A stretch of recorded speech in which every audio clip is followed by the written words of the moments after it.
A few years ago, I could describe my future down to the exact car I wanted to drive, a Lamborghini. I could picture the whole thing. Today, I honestly couldn't tell you what I'm working towards anymore. And not because the dream died, but because somewhere along the way, I stopped moving towards the goal.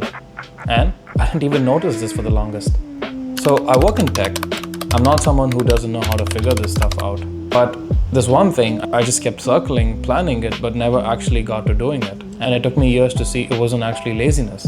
It was my brain doing exactly what it's built to do. So let me show you the 3 mechanisms behind this, the real neuroscience, and the 3 stupidly small fixes that finally got me moving towards where I needed to go.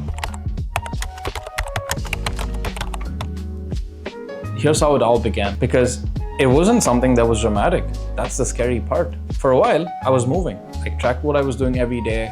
I showed up to doing the actual thing, and it was all working until it actually didn't. And then I missed a couple of days in pretext of being busy. And I think that's where it really started, or that's where it really stopped. One day turned into 1 week, 1 week turned into the entire month, and hamster fell off the wheel.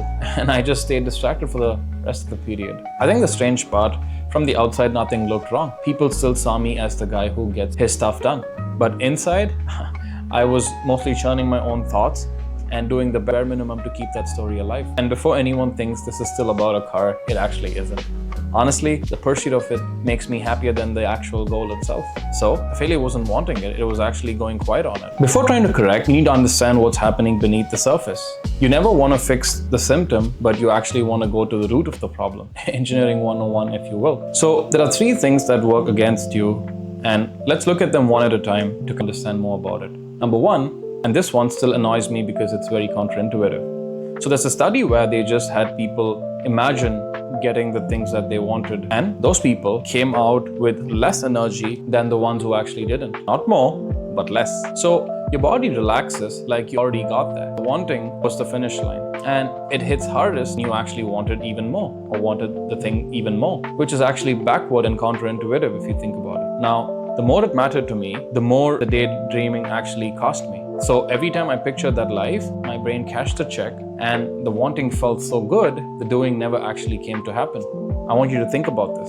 And number 2, and this is the one that actually I personally dealt with the most. When something's big and you don't know what the immediate next step is, I think your brain just doesn't read that as work. It actually reads that as a danger sign. So you actually don't do it. And the second you don't do it, something in you just feels better. And I think that's the trap. The not doing actually pays you. So every time I closed that tracker instead of filling it in, I got a little hit of relief. And I was actually teaching myself to do this over and over again. And it never feels like fear. It just feels like I'll do it on Monday or file there where the sun don't shine. And number 3 that's working against you, this one has a very ugly name, but this is what science calls it, is hyperbolic discounting. And it's simple, let me explain. It's not that you don't care. Let's get that straight. It's not that you don't care about the later. Ask me in January what I'm doing in June, and I'll give you this whole elaborate plan on what I'm going to do. And obviously it's going to be super difficult, right? But then June shows up, and tonight is actually just sitting right there. And tonight is actually very easy. And tonight always wins, every single time. Same goal, same person, but opposite answers. Now, does that make sense? That's not you being a hypocrite. That's just how the wiring prices things. Your brain is built for now, period. And goals are all about later. So the dopamine is already spent. Goal marked as dangerous, payoff too far to feel real, and that's the problem. And none of it is you being weak or any of that stuff. So now that we've seen some of the root causes for procrastination and dreaming big and actually not doing anything toward it, let's look at very small things you can do starting today to actually change from someone who's thinking to someone who's actually doing things. And again, science helps us with this. So let's leverage that, and let me show that to you. Number 1, shrink the first step until your brain doesn't even flag it. Not write the plan, 1 sentence, and not work out, but just something like put your shoes on. So motivation always follows action. It's not the other way around. I think this is where we get confused. So you move first, and then the feeling always catches up. The second thing that you can do is stop visualizing the outcome all the time. Once you set your mind to it, just stay at it. Don't keep doing that while your R is meant to work. You want to visualize, that's fine.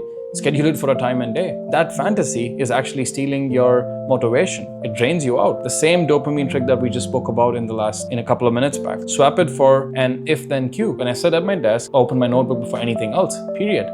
You're not picturing the finish line, or you're programming some sort of a trigger. And the third thing that you can do, stop writing lofty goals and actually start logging what you did instead. I did 20 minutes today. I think builds an identity that I want to get better, never actually will. And that streak becomes a reward you actually want to chase going forward.